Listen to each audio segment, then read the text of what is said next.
some of Year 10. Hope you're very well indeed. Welcome to our first of, I hope will be about 6 or 7 of these revision videos to prepare you for the Unit 1 examination. Now, you might think that doing a video is a strange form of revision. Well, it should be not the only revision that you do, but certainly it could help you, give you food for thought and see where you are with your Unit 1 revision. And I'm going to ask these during every one of these revision videos is, first of all, could you do the language comparison question first, given it's worth 24 marks? What do you think? And also, could you do section B first? Now, many teachers think different things about this. I ultimately think it's the decision of the pupil, but just things for you to think about, certainly when you're doing your mock and in the lead up to the examination. What's going to work best for you? And what works best for me is not necessarily going to be best for you. What works best for your friend is not going to be necessarily the best thing for you. You need to work out a plan on your own. So I'm just going to ask you those questions at the start of all of these revision videos. But the retrieval question. Okay, part of section A, and it's a particularly straightforward question, one that actually you need to motor through very quickly and learn ways in which you can get 8 out of 8 straight away. So you should spend 12 minutes on this question. Once you've done all your annotations, it should be 12 minutes writing, off you go. It's worth 8 marks.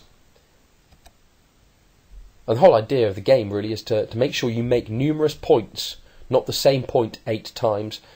Make 6 to 8 points summarising all parts of the text, not just the first paragraph, the second paragraph, all parts of the text. Perhaps you can look at how does the text open, how does it end, what happens in the middle. It does seem like I'm stating the obvious here, but I think this question is pretty much testament to the obvious. Most importantly, and I've used bold and capitalised there, which goes against everything I believe, but there we go, use your own words. Don't just regurgitate what's in the text. Use your own words alongside some quotations peppered throughout your answer. And don't overcomplicate. There's no need to analyse. So in order to give you an idea about how to approach this, some things online you can use alongside this video. First thing is there's a past paper, which I'm going to use. And if you press pause in a minute and put that into your web browser, you'll get a PDF. So that's the paper, and also that's the insert.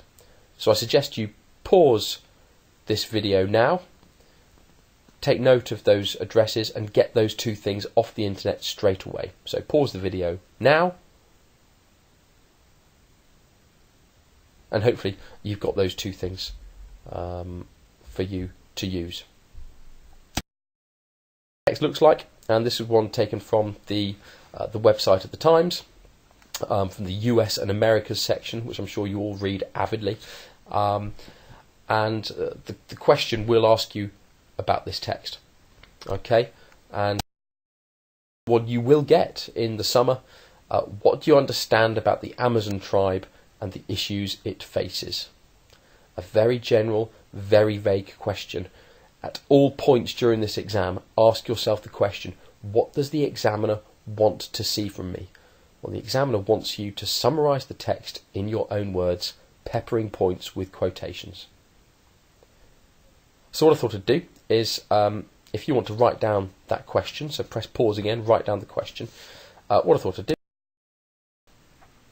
and then I'd take you through how I would annotate it. Images bring life of lost Amazon tribe into sharp relief. The life of an isolated tribe in the Amazon jungle has been documented by a crew flying overhead in a helicopter. The pictures show in vivid detail gardens for maize, sweet potato, pumpkins, bananas and peanuts. Cotton is also grown.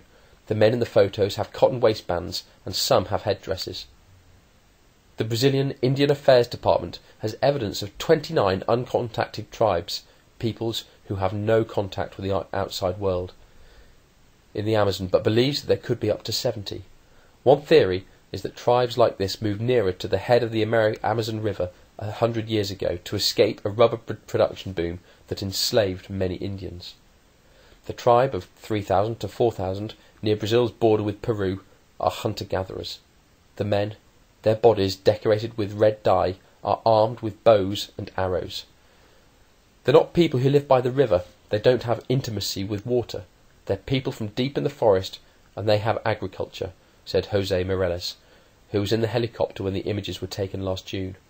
The helicopter was more than a kilometre away. It's not permitted to fly above. It's aggressive, and we try to do the minimum amount of damage, he said. Survival International, the group dedicated to tribal peoples, released the images yesterday for its Uncontacted Tribes campaign.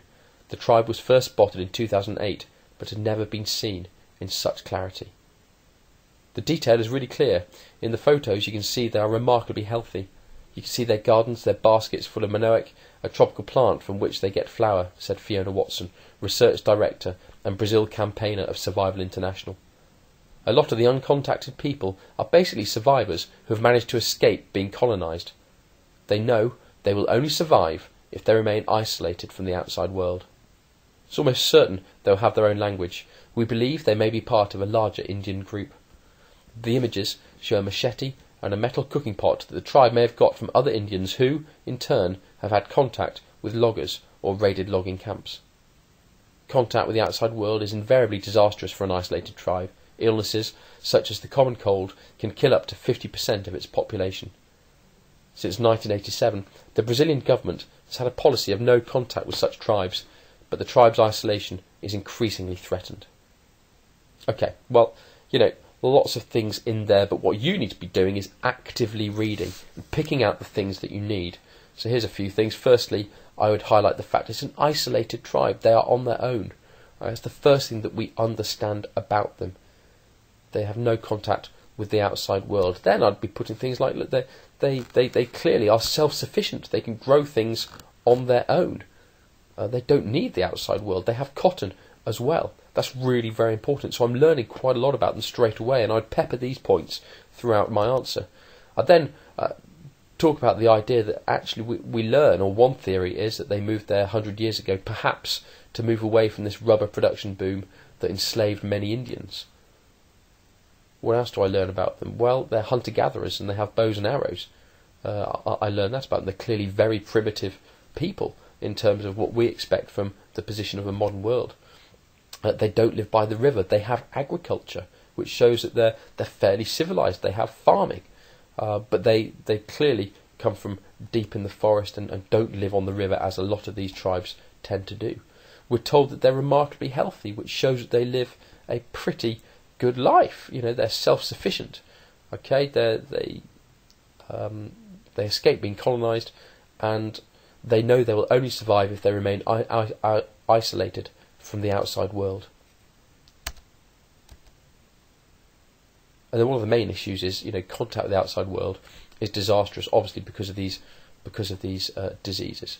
So there's lots of points that I could have picked out. You'll notice I haven't picked out everything because that is not summarising. I cannot pick out everything, but you. So here's an answer created. Okay, and you'll notice I use quite a bit of the question in my answer. See what you think. I'll read it to you. We understand that the tribe is isolated and lives in the Amazon jungle, perhaps making them and this story unique. We understand that they grow food and wear cotton, telling us that the tribe is self-sufficient and doesn't need the outside world.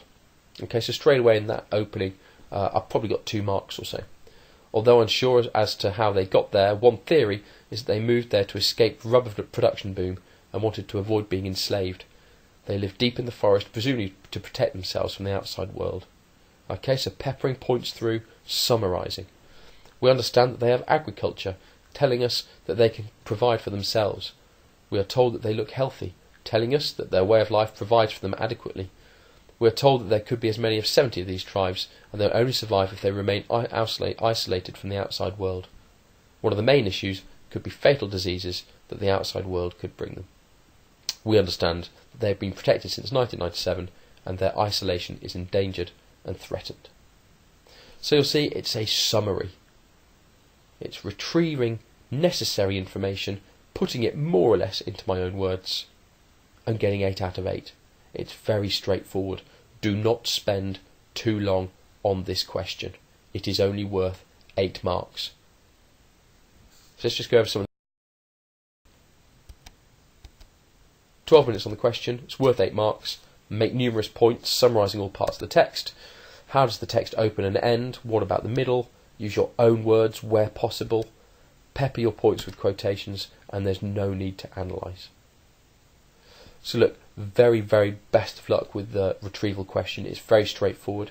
Again, things I want you to think about, is it worth actually starting on question 4, because that's where most of the marks are, and then going back to question 1, 2 and 3, which have less marks for them. Things for you to think about, but this is very, very straightforward, and if you'd like any past papers, do come and see me or any of the English faculty, and we'll see what we can give you. All the very best. Do keep in contact.